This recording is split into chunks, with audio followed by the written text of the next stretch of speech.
14일 대학로에서 탄핵무효 그리고 이 나라를 바로잡자, 국가 이기에서 건져내자, 이런 애국 시민들의 함성이 서울을 덮었습니다.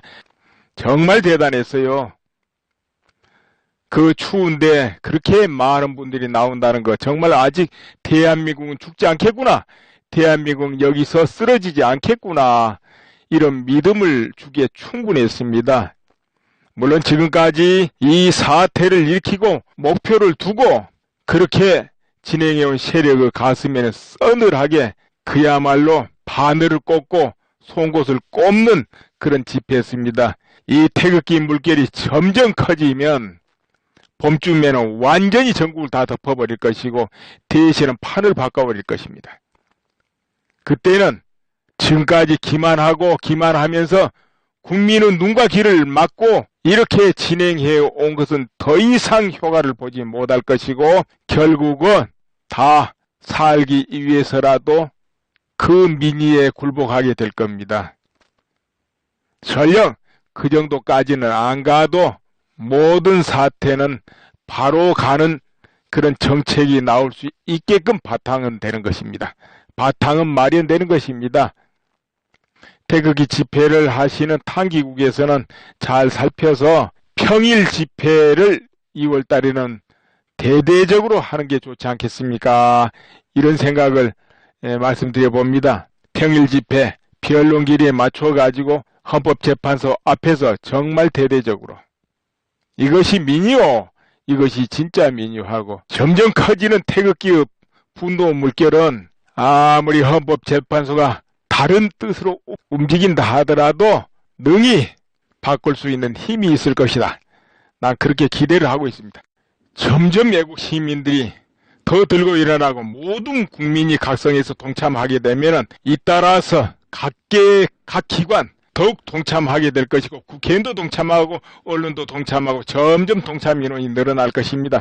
그렇게 될 때 이 어둠의 깃발은 무너질 것이고 어둠의 암울한 그 기운은 전부 사라지게 될 것입니다. 거짓의 난무하는 그와 같은 보도도 모조리 무너져 버릴 것입니다. 그러할 때 정신을 못 차린 정치인들도 번쩍 정신을 들여가지고 제자리로 돌아가게 될 것이고, 헌법재판소도 어떻게 바른 판결을 하지 않고 배기겠습니까? 헌법재판소도 바른 판결을 하리라고 믿습니다. 하게 되리라 믿어요. 박근혜 대통령이 뚜렷한 제목이 없기 때문에 당연히 각하되거나 기각될 것이다, 이렇게 다 믿고 있는데, 그러나 이 파동이 휩쓸리는 세력들은 그것이 아니거든요. 그러나 그들도 결국은 별 수 없을 것이다. 별 수 없을 것이다. 나는 그렇게 믿고 있어요. 우리 애국 시민들이 그렇게 만들 겁니다. 또 이어 말씀드립니다. 어제 강화문의 촛불시 신경 꺼버리도 될 게끔 그렇게 그저 초라했다, 이렇게 말씀드리면 되겠습니다. 그러나 언론에서 수십만이라고 말을 하든지 옛날에 화면을 보여주든지 그건 자유로 하라고 신경 꺼도 된다고 봐요. 이제는 비교 자체가 의미가 없기 때문에요. 오늘은 헌법재판소 동향이 만만치 않다, 뭔가 만만치 않다는 거지요.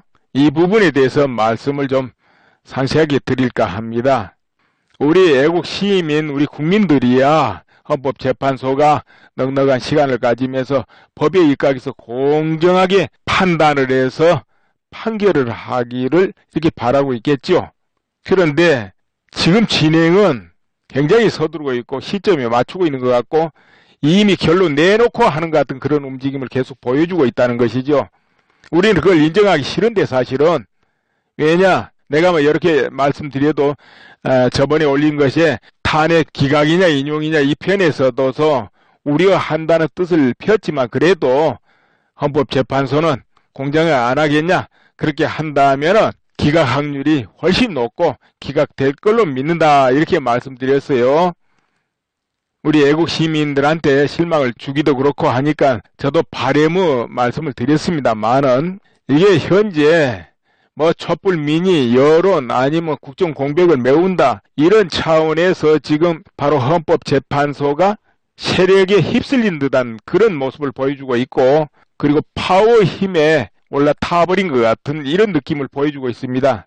그러니까 박근혜 대통령 변호인들이 요청하는 그런 어떤 사안들은 전부 기각을 시키고 있잖아요. 안 받아들여져요. 또 도태우 변호사도 그런 말씀 하셨잖아요. 헌재가 32조를 위반하고 있지 않냐? 그리고 또 심판규칙 62조도 위반하고 있지 않냐? 이렇게 말씀을 했거든요. 재판을 결론 내놓고 하면 이건 하나만 하지요. 그리고 정말로 헌법재판소가 자기들 권위와 모든 걸 지키기 위해서는 절대 민의에 흔들리거나 주변 환경에 휩쓸리면 안 되는 거 기본이죠. 만약 그런데 시선을 두고 휩쓸린다. 헌법재판소가 본래부터 존재할 이유가 뭡니까? 왜 헌법재판소 이름 붙여놓고 간판 거기 달아놓습니까? 필요가 없는 것이죠. 취합을 해야죠. 그렇지 않습니까? 헌법재판소 뭐 필요합니까? 여론조사하면 되지. 뭐 조작을 하든 말든. 그렇죠? 그래서 헌법재판소는 자기 명예와 권위를 지키기 위해서라도 철저히 해야 되고, 그리고 민의에 신경을 쓴다, 주변에 신경을 쓰면 어떤 일이 벌어지겠습니까?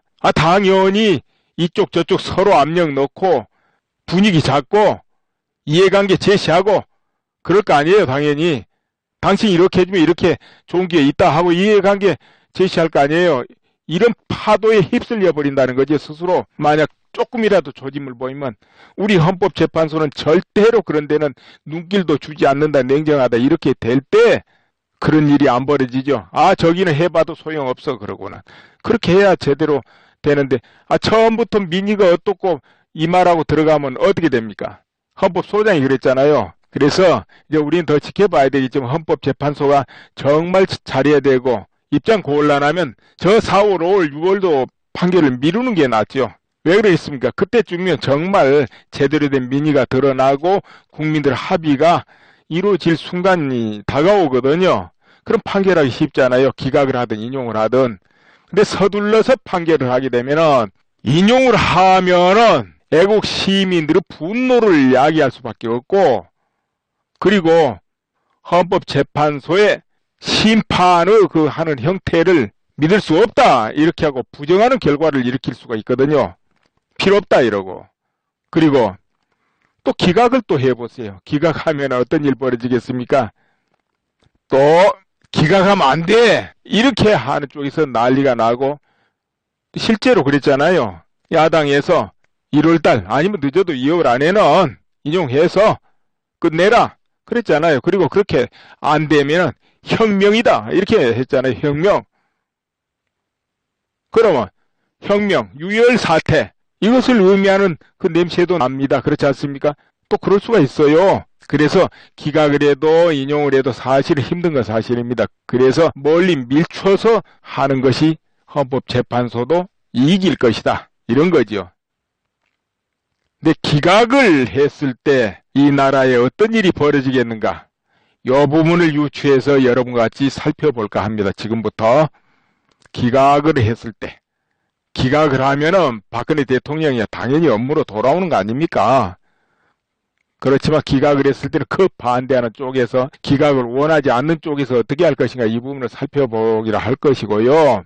당연히 인용을 해버리면 박근혜 대통령은 이제 정말로 퇴진을 하게 되지요. 그렇게 되면은 태극기 민심이 가만히 있지 않을 것이고, 그 다음에 조기 대선이란 것이 이루어지게 되는 순서가 다가오는 것입니다. 조기 대선. 이럴 때 조기 대선이 정말 된다면 정 문제가 생기는 것이 뭐냐? 이질 세력한테 이 나라 정권이 넘어가 버린다 이거죠. 지금은 절대 넘어가면 안 되는 시점이거든요. 몇 년 전, 5년 전, 6년 전, 10년 전하고는 전혀 다르기 때문에 지금은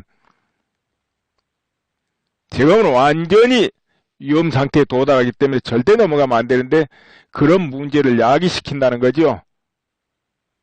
또 박근혜 대통령을 지지하는 쪽에서는 그걸 용납할 수도 없는 문제가 벌어지는 것이고, 아무튼 국가적인 차원에서 볼 때도 엄청난 문제가 생기고 국가 이익이 초래될 수 있기 때문에 남북 간의 대립 상태에서 마지막 변곡점에서, 우리가 변곡점인데요. 제가 보는 변곡점, 여기에서 이 부분에 있기 때문에 정말 우리 국민들이나 모든 지금 언론, 사법, 국회 모든 분들이 정말 제대로 살펴야 된다는 것이죠. 그래서 지금부터는 우선 기각이 됐을 때는 어떤 일이 벌어지면 대처를 어떻게 해야 될 것인가 여러분과 생각해보고 그 다음에 이 사태를 좀 더 파워의 입장, 파워 흐름의 입장에서 또 살펴볼 거예요.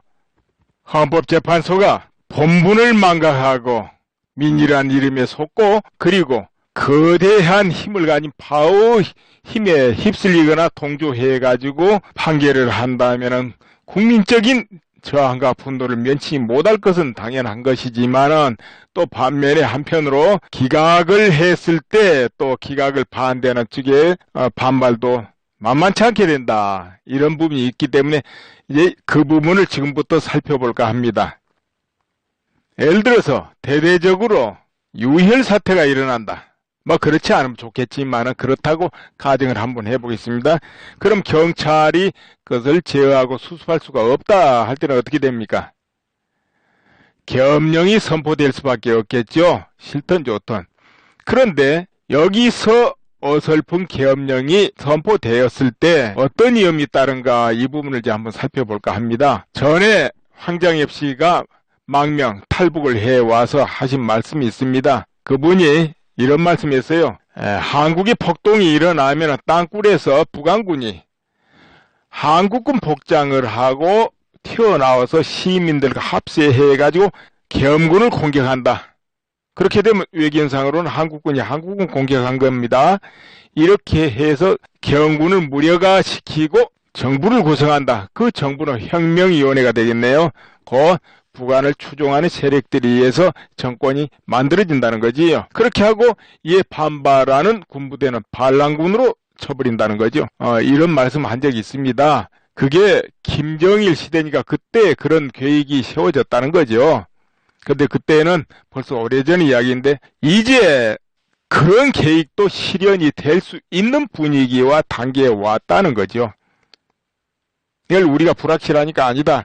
부정만 할 건 아니고 준비를 해야 되는 거죠. 지금 우리나라 여건이 첫째 국민들이 많이 지금 불신 쪽으로 돌아가 있는 거, 정부를 불신하는 쪽으로 돌아가 있는 거, 이것이 큰 위험 요소고 거기 플러스 그런 모든 대의 조건이 지금 갖춰지고 있기 때문에 정말 준비를 단단히 해야 되는 부분입니다.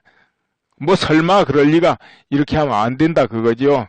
그리고 예전에 인터넷에 많이 돌아다녔던 그런 이야기 있습니다. 탈북자가 한참 올 때 이야기인데 그 북한에서 일부러 역작용으로 퍼뜨릴 수도 있고 그러겠지만은 2,000여 명의 특수부대가 탈북자로 가장해서 한국에 들어와 있다 이런 글귀가 돌아다녔어요. 그것은 북한에서 일부러 탈북자를 곤란하기 위해서 그런 소문을 퍼뜨릴 수도 있고 그렇지 않습니까? 그러나 실제로 그런 계획을 가진다면 또 그렇게 할 수도 있어요. 들어올 수도 있죠. 왜냐? 중국으로 어디로 지금 너무 왕래가 쉽게 돼 있지 않습니까? 그렇기 때문에 아무리 탈북자가 진실한 탈북이냐 아니냐 조사를 하고 해도 들어올 수 있다는 거지요. 또 실제로 간첩이 적발된 예도 종종 있지 않습니까? 그래서 그 부분도 대비를 사실은 해야 되는 겁니다. 간단치 않죠? 언제든지 안보는 설마 이거 엄청나게 주의해야 되고 불확실 뭔가 애매한데 여기 반드시 대비해야 됩니다. 확실에는 대비 안 해도 돼요. 왜? 확실은 이미 터져버린 거니까. 그리고 그럴 리가 없어. 여기는 안전해. 이 부분은 어떻게 못할 거야. 이렇게 믿는 자리가 바로 최대 약점이고 급소가 되거든요. 그거 주의해야 됩니다. 물론 거기를 뚫기는 어렵지만 그 부분이 뚫렸다면 끝장나는 게 바로 믿는 자리거든요. 그래서 안보는 이 세 군데를 주의해야 되거든요. 자, 그런 차원에서 이야기를 해보겠습니다. 그러면 그런 사태가 나오면 수습은 해야 되겠죠. 어떻게 됐든 유혈 사태가 나오고 그럴 때 계엄령 어설피 선포하게 되면 정말 대소요가 일어나면서 5.18보다 몇 배로 능가하는 사태가 일어날 수도 있는 겁니다. 그렇기 때문에 어설픈 계엄령은 못해요. 역이용 당해버리기 때문에. 그러면 계엄령을 한다면 어떻게 해야 되겠습니까? 우리 나라를 위하고 국가를 걱정하는 입장에서 우리가 유출해보고 생각해본다면 전략을. 제가 볼 때는 이런 방법이 있지 않을까 싶어요. 뭐 알아서 다 정치하신 분들이 군부대가 다 알아서 하는 거지만은 단번에 한날 한시에 시 주동자, 범법자 비리 내란 음모 의혹자, 국가, 반국가 사범 등등 전에부터 관련이 됐거나 가능성이 있으면 모조리 체포하는 거예요. 일단은 모두 체포해놓고 시작하는 겁니다. 자, 그렇다면 그걸로 완벽하게 다 될까요? 아니죠. 왜 아니냐? 예전에는 언론 통제도 쉬웠죠. 방송 언론만 통제해가지고 검열 받으라 그러면 되니까요. 그런데 지금은 안 그렇습니다. 실시간으로 뭐가 움직입니까? 바로 인터넷입니다. 반드시 통신을 통제해야 되는데 그렇다고 인터넷은 다 끊어버린다. 그건 좀 어렵죠. 그래서 페이스북, 트위터, 유튜브, 카톡, 대량 메시지 발송, 대량 메일 발송 모두 통제해야 된다는 거죠. 그리고 네이버나 다음에 댓글 통제, 그리고 많이 모이는 그 정치 사이트나 대형 사이트 모두 통제, 카페도 통제, 할 수 있는 건 다 1차에 모두 통제를 해야 된다는 거죠. 그렇지 않으면은 아무리 시주동자급 뭐 체포하든 말든 소용없죠. 얼마든지 소유를 확산시킬 수 있고 장소를 변경할 수 있고 할 수 있기 때문에. 자, 2차로는 뭐냐? 그보다 더 강력해야죠. 2차는 여차하면 네이버 다음까지도 폐쇄하는 거죠. 통신도 일부 막고 그게 2차입니다. 3차는 뭐냐? 아예 통신 끊는 거죠. 깜깜하더라도. 이렇게 해서 반드시 정말 계엄이 떨어지려면 최선으로 진압하고 회복할 수 있어야죠. 여기에는 정말 때로는 큰 결단도 필요하고 그렇죠. 어설픈 마음으로는 이건 하면 안 되는 자리니까요. 그렇게 해서 나라를 안정시키고 구해야 되는 거니까. 지금 그렇게 중대한 시점이거든요. 지금부터 소식 하나 덧붙이고 이어서 지금 현재 파워 작동하고 있는 거 잠깐 설명을 좀 드릴까 해요. 파워 성질에 대해서 또 말씀드렸으니까 거기 덧붙여서 헌법재판소 이런 것도 이해를 좀 돕기 위해서 조금 올려드릴 거예요. 자, 그럼 소식 하나 덧붙입니다. 자유본 대표가 누구냐 하면은 박성현, 백모로 알려지죠. 그분이 대표인데 특검을 고발한답니다. 시민 4,000명을 모아가지고. 그 제목이 뭐냐? 인권유린, 직권남용, 권한남용? 그런 게 도가 지나치다 이런 관점에서 이 고발을 하려는가 봐요. 그렇죠. 특검이라도 권한밖에 행사하면 안 되죠. 아무리 위세가 당당해도. 그렇죠. 또 특검이 계속 특검일 수는 없잖아요. 특검도 내놓을 시기가 있는 거예요. 그리고 고발하면 또 재판 받아야 되는 거죠. 예, 그런 부분이 있어서 아마 하는가 본데, 이 법을 잘 아신 분들은 시민 집단소송 이 부분을 좀 이렇게 살펴볼 필요가 있을 거예요. 이것도 저항으로서 상당히 효력이 있지 않냐 이렇게 봅니다. 그것이 언론이든 헌법재판소 어디라도 건이 된다면 저는 법을 모르기 때문에 그냥 이야기만 해본 거예요. 또 한 가지 생각났습니다. 이거 연합뉴스에 나온 것 같은데 반기문 씨가 퇴진을 촉구하는 서울 광화문 도심 촛불 집회에 참석할 의향이 있다 이렇게 밝혔는가 봅니다.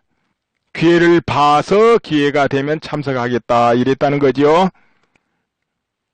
그리고 또 한편으로는 박 대통령이 귀국 인사를 할 예정이다 그랬던가요? 통화를 할 예정이라 이렇게 말하고 청와대에 조율 중이다 이랬다는 것 같은데, 자, 여러분 어떻게 보십니까? 지금 반기문 씨가 현재 한국 민심의 흐름이라든가 어떤 시국을 제대로 보고 있다고 여러분 보십니까? 내가 볼 때는 전혀 아니라고 봐요. 현재 한국이 중차대한 어떤 위기에 있는지 이걸 모른다는 것이죠.